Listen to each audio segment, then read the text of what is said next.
દેશભરમાં વસ્તી ગણતરીની સાથે જાતિ આધારિત વસ્તી ગણતરી કરાશે. રાહુલ ગાંધીએ આપ્યું સમર્થન. કહ્યું, આ પહેલું ડગલું, હવે તારીખ જણાવો.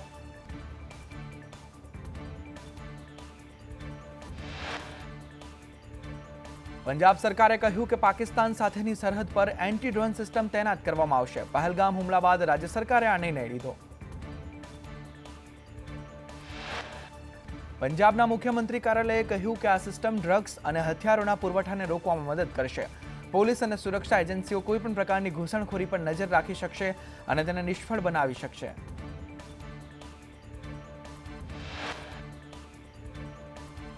ભારતે સિંધુ જળ સમજૂતી તોડતા પાકિસ્તાન સરકાર ડરી ગઈ. યુદ્ધની ધમકી આપતા પાકિસ્તાનના શાસકો હવે કાયદાકીય લડાઈ લડવા તૈયાર. પાકિસ્તાન વિશ્વ બેંક સમક્ષ સિંધુ જળ સમજૂતીનો મુદ્દો ઉઠાવશે. સિંધુ જળ સમજૂતીમાં વિશ્વ બેંક મધ્યસ્થી છે. વિશ્વ બેંક સમક્ષ જવા પાકિસ્તાને કમિટી બનાવી. Pakistan international court of justice સમક્ષ પણ જઈ શકે છે.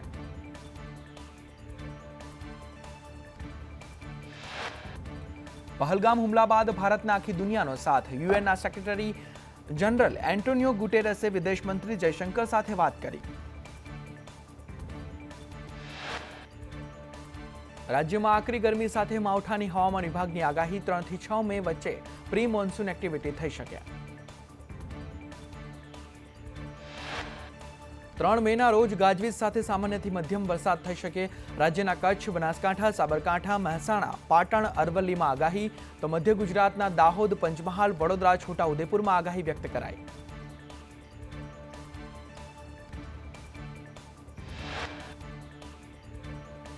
તો વળી 5 મેના રોજ મધ્ય ગુજરાતના મહીસાગર, દાહોદ, પંચમહાલ, નર્મદામાં વરસાદની આગાહી.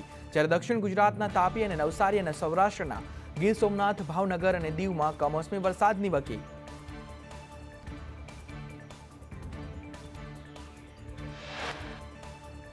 જ્યારે 6 મેના રોજ બનાસકાંઠા અને સાબરકાંઠામાં વરસાદની આગાહી. તો વળી ડાંગ, વલસાડ, પોરબંદર, રાજકોટ, જૂનાગઢ, અમરેલી, ભાવનગર, સુરતમાં પણ વરસાદની આગાહી વ્યક્ત કરાઈ છે.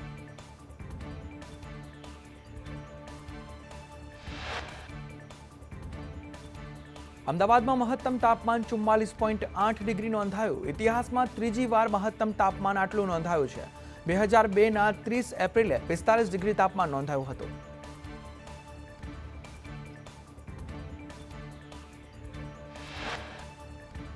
રાજકોટમાં ભીષણ ગરમીથી લોકો ત્રાહિમામ. લૂ લાગવાથી ઘટનાઓમાં મોટો વધારો થયો. છેલ્લા એક સપ્તાહમાં લૂ લાગવાના 35 કોલ મળ્યા, તો 108 તેમજ સિવિલ હોસ્પિટલમાં ફરિયાદો વધી છે.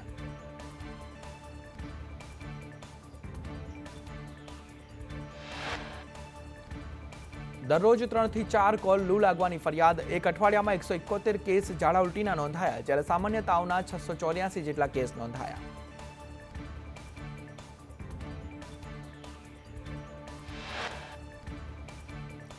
અમૂલ દૂધના ભાવમાં પ્રતિ લીટર 2 રૂપિયાનો વધારો કરાયો. અમૂલ સ્ટાન્ડર્ડ 500 મિલીમીટરના ₹30 થી વધીને 31 કરાયા. અમૂલ બફેલો 500 મિલીના ₹36 થી વધીને 37 કરાયા.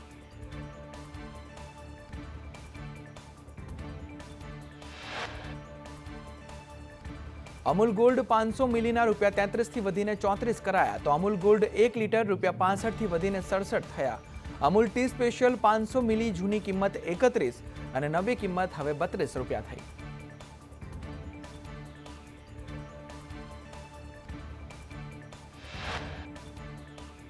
કચ્છમાં શિક્ષકોની સ્પેશિયલ ભરતીની મંજૂરી. ધોરણ 1 થી 5માં 2500 જગ્યા પર ભરતી થશે. ધોરણ 6 થી 8માં 7000 શિક્ષકોની ભરતી થશે. 1600 જગ્યાઓ કચ્છ માટે ભરાશે.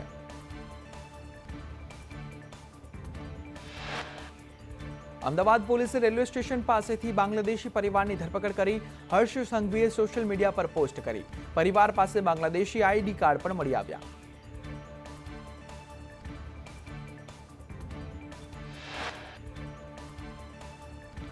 રાજકોટ મ્યુનિસિપલ કોર્પોરેશનના ફૂડ શાખાએ ન્યૂ જાગનાથના શ્રીરામ ફ્રૂટ કોલ્ડ્રિંક સામે કાર્યવાહી કરી. પાર્લરમાંથી અખાદ્ય વાસી ફ્રૂટના જથ્થાનો નાશ કરાયો. કંદોઈ બજારની જુદી જુદી દુકાનોમાંથી ગોળના નમૂના પણ લીધા. આઈએનએસ સુરત જહાજ સુરતના હજીરા પોર્ટ પર આવશે. પોર્ટ ખાતે આઈએનએસ સુરતનો સ્વાગત સમારોહ યોજાશે. સ્વાગત સમારોહમાં સાંસદ ગોવિંદ ધોળકિયા ઉપસ્થિત રહેશે.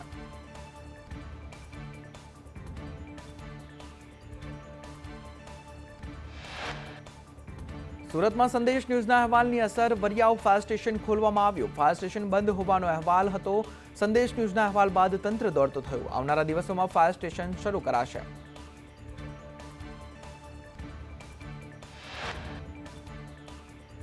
સુરતમાં વરિયાવ ફાયર સ્ટેશનમાં સ્ટાફની અછત છે. 14 કરોડથી વધુના ખર્ચે બનાવાયું છે ફાયર સ્ટેશન.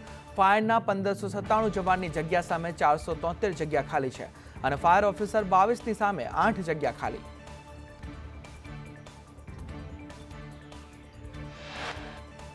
દ્વારકામાં આધાર કાર્ડ સુધારા માટે લાંબી કતારો લાગી. આકરા તાપમાં બાળકોથી લઈ વૃદ્ધોની લાંબી કતારો જોવા મળી. પાલિકાની કીટ બંધ હોવાથી લોકોને ભારે મુશ્કેલી વેઠવાનો વારો.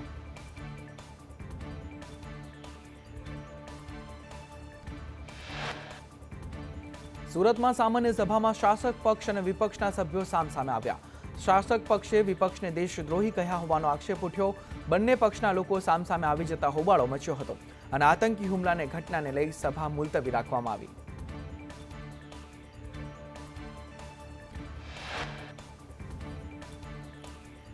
બાવળા નગરપાલિકામાં ભાજપના ચૂંટાયેલા ઉપપ્રમુખે કોંગ્રેસના સભ્યને સમર્થન આપતા ભડકો.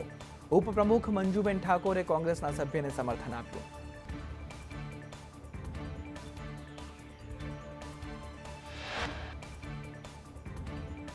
ભરૂચની આમોદ મામલતદાર ચેમ્બરમાં ભાજપના કાર્યાલયને લઈ કોંગ્રેસનું પ્રદર્શન. મામલતદારને લેખિતમાં રજૂઆત છતાં કાર્યવાહી નહીં. વિરોધ કરેલ કાર્યકરોની પોલીસે અટકાયત પણ કરી.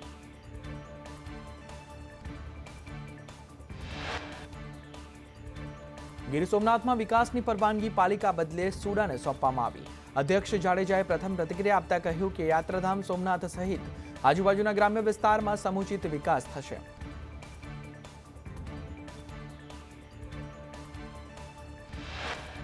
વડોદરાના કુંઢેલા ગામના લોકોએ હલ્લાબોલ કર્યો. રેલવે ફાટક નંબર 18 બંધ કરતા લોકોએ હોબાળો મચાવ્યો. રેલવે ફાટક નંબર 18 ચાલુ રાખવા લોકોએ માંગ કરી છે.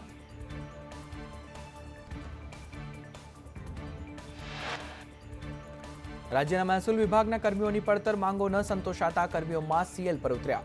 અમદાવાદ કલેક્ટર કચેરીએ કર્મચારીઓનો વિરોધ. સિનિયોરિટી નક્કી કરી મામલતદારના પ્રમોશન આપવા માંગ કરવામાં આવી.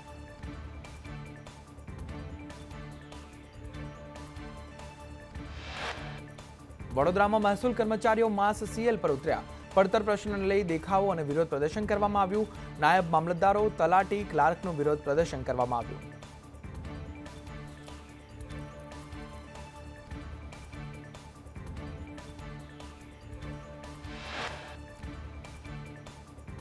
જસદણ એપીએમસીમાં પ્રમુખ ઉપપ્રમુખની ચૂંટણીમાં પ્રમુખ તરીકે રમેશ હીરપરાની નિમણૂક કરાઈ. ઉપપ્રમુખ તરીકે મહાવીર ઘાઘલની નિમણૂક કરવામાં આવી. 2.5 વર્ષનો કાર્યકાળ પૂર્ણ થતાં ચૂંટણી યોજાઈ હતી.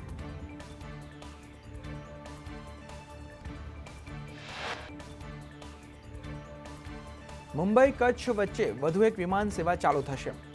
ભુજથી મુંબઈ વચ્ચે ત્રીજી વિમાન સેવાને મંજૂરી મળી ગઈ છે. હવે કચ્છથી મુંબઈ આવાગમન થઈ શકશે. 10 મેથી નવી ફ્લાઇટની શરૂઆત થશે.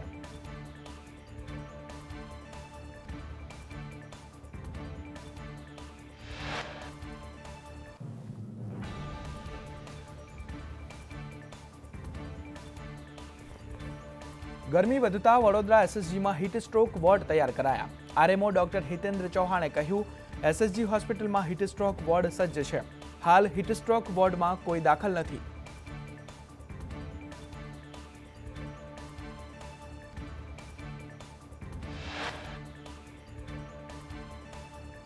અમદાવાદમાં જગન્નાથ મંદિરમાં રથયાત્રાની તૈયારીઓનો પ્રારંભ થયો.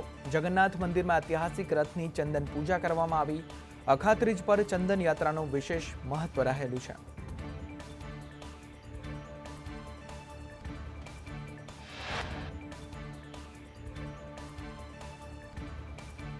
રાજકોટમાં અક્ષય તૃતીયાના શુભ દિને સોનું ખરીદવાની ગ્રાહકોની ભીડ. સોનાના ઊંચા ભાવને લઈ ઘરાકીમાં ઘટાડો. 1 વર્ષમાં સોનાના ભાવમાં 30% જેટલો ઉછાળો જોવા મળ્યો.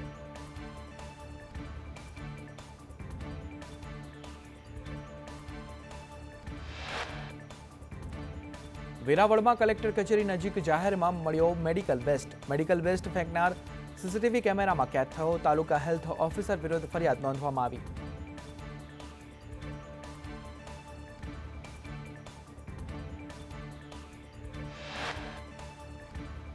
જંબુસરના ઇસ્લામપુરમાં દરિયાના પાણી ઘૂસ્યા. સંદેશ ન્યૂઝના અહેવાલ બાદ તંત્ર દોડતું થયું.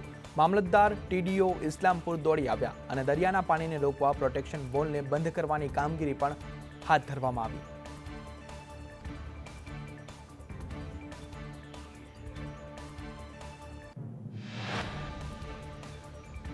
સાળંગપુર કષ્ટભંજન હનુમાનજીને અખાત્રીજ નિમિત્તે 2000 કિલો કેરીનો અન્નકૂટ ધરાવવામાં આવ્યો. હનુમાનજીને વિશેષ જરદોશી વર્કવાળા વાઘાનો શણગાર પણ કરવામાં આવ્યો.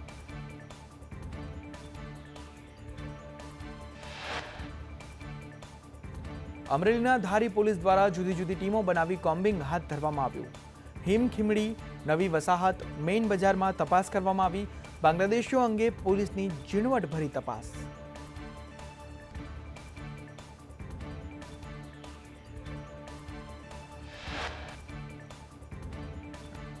ડીસામાં 150 બાંગ્લાદેશીઓને પોલીસ મથકે લવાયા. તમામના દસ્તાવેજોની તપાસ કરવામાં આવી.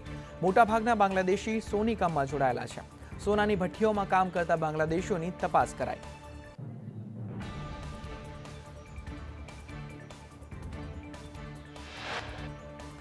અમદાવાદના ચંડોળા તળાવમાં સતત બીજા દિવસે ડિમોલિશનની કામગીરી હાથ ધરવામાં આવી. પાકા બાંધકામ તોડી પાડવામાં આવ્યા. કેટલાક મકાનોમાં વીજ કનેક્શન કાપીને બાંધકામ તોડાયા.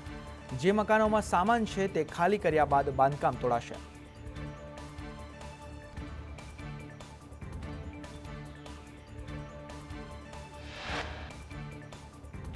કોર્પોરેશનની 50 ટીમો પણ કામગીરીમાં જોડાઈ. ડિમોલિશન સ્થળે 2000થી વધુ પોલીસ કર્મીઓ તૈનાત કરવામાં આવ્યા.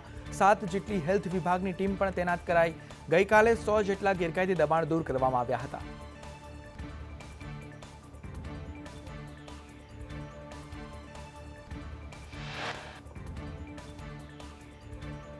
બે 2000 જેટલા કાચા પાકા ઝૂંપડા સહિત દબાણ દૂર કરાયા. ચુસ્ત પોલીસ બંદોબસ્ત વચ્ચે ડિમોલિશનની કામગીરી કરવામાં આવી અને દબાણ દૂર કરી 1 લાખ ચોરસ મીટર જગ્યા ખુલ્લી કરવામાં આવી.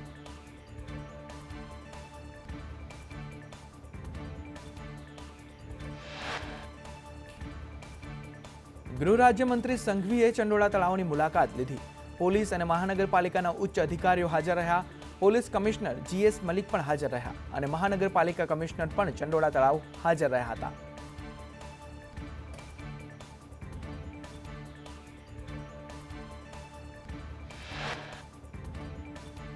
ચંડોળા પર ગૃહ રાજ્યમંત્રી સંઘવીએ કહ્યું કે ચંડોળા તળાવમાં ગેરકાયદે પ્રવૃત્તિઓ ચાલતી હતી. દીકરીઓને દેહ વ્યાપારમાં ધકેલાતી હતી. બાંગ્લાદેશીઓની ડિપોર્ટ કરવામાં અમને સફળતા મળી. બાંગ્લાદેશી કોઈ પણ ખૂણે રહેતા હશે, કાર્યવાહી કરવામાં આવશે.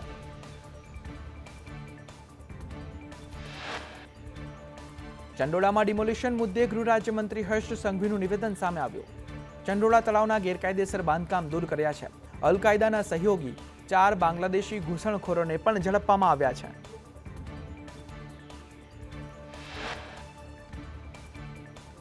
ચંડોળા ડિમોલિશન પર અમદાવાદના કલેક્ટરે કહ્યું કે 2015માં 2 લાખ ચોરસ મીટર જગ્યા મહેસૂલ વિભાગે AMCને ફાળવી હતી.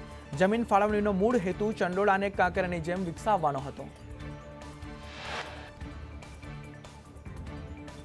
ચંડોળા તળાવમાં ગેરકાયદે બાંધકામ મુદ્દે પોલીસે લલ્લા બિહારીના પુત્રની ધરપકડ કરી. ક્રાઇમ બ્રાન્ચના ડીસીપી અજીત રાજ્યને કહ્યું કે લલ્લાના અલગ અલગ જગ્યાઓ પર 3 મકાનો છે અને મકાનમાંથી સંવેદનશીલ દસ્તાવેજો પણ મળી આવ્યા છે.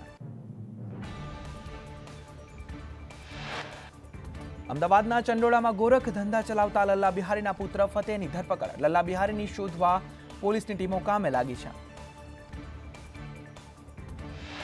બાંગ્લાદેશીઓ પર ચૈતન્ય શંભુ મહારાજનું મોટું નિવેદન. બાંગ્લાદેશી ઘૂસણખોરોને કાળા નાગ ગણાવ્યા. સરકાર હિન્દુત્વ સાથે ચાલે છે. સરકારનો ડિમોલિશન પર આભાર વ્યક્ત કર્યો. જૂનાગઢના દારાગઢ વિસ્તારમાં તંત્રનું મેગા ડિમોલિશન. 100થી વધુ ગેરકાયદેસર મકાનો તોડી પડાયા. ડ્રોન દ્વારા ડિમોલિશન સ્થળનું નિરીક્ષણ કરાયું. 3 ડીવાયએસપી, 9 પીઆઈ, 26 પીએસઆઈ સહિતનો સ્ટાફ તૈનાત કરવામાં આવ્યો હતો. ચંડોળા તળાવ ડિમોલિશનની કાર્યવાહીને કોંગ્રેસનું સમર્થન. જેની પાસે દસ્તાવેજી પુરાવા છે તેની વ્યવસ્થા કરવાની માંગ કરી. ચંડોળા તળાવના વિકાસને કોંગ્રેસનું સમર્થન. ગાંધીનગરમાં ગૌમાંસના આરોપીના ગેરકાયદેસર મકાન પર બુલડોઝર ફરી વળ્યું. માણસાના જામડાનો આરોપી ગૌમાંસ સાથે ઝડપાયો હતો. સ્થાનિક પોલીસને સાથે રાખી કાર્યવાહી હાથ ધરાઈ. મહીસાગરમાં ડીજેના અવાજથી વરઘોડામાં વરરાજાની મગજની નસ ફાટી. કડાણા તાલુકાના માપકુંડ ગામે આ ઘટના બની. અમદાવાદના સરદારનગરના આત્રેય ઓર્ચિડમાં લાગેલી ભીષણ આગમાં એકનું મોત, જીવ બચાવવા ઉપરથી છલાંગ મારનાર 52 વર્ષીય વિનીતા રામચંદાણીનું મોત નીપજ્યું. બસ પાછળ લટકી યુવકે જીવ જોખમમાં મૂક્યો, વલસાડ તાપી હાઈવે પરનો વિડીયો વાયરલ. સમગ્ર ઘટનાને લઈ બસ ચાલકનો અજાણ હતો. ગાંધીનગરમાં શેરડીનો રસ પીવડાવી લૂંટ કરતી ગેંગ ઝડપાઈ. ગાંધીનગર પોલીસે 3 આરોપીઓની અટકાયત કરી. આરોપીઓ રસ પીવડાવીને મુસાફરોને બેભાન કરતા હતા.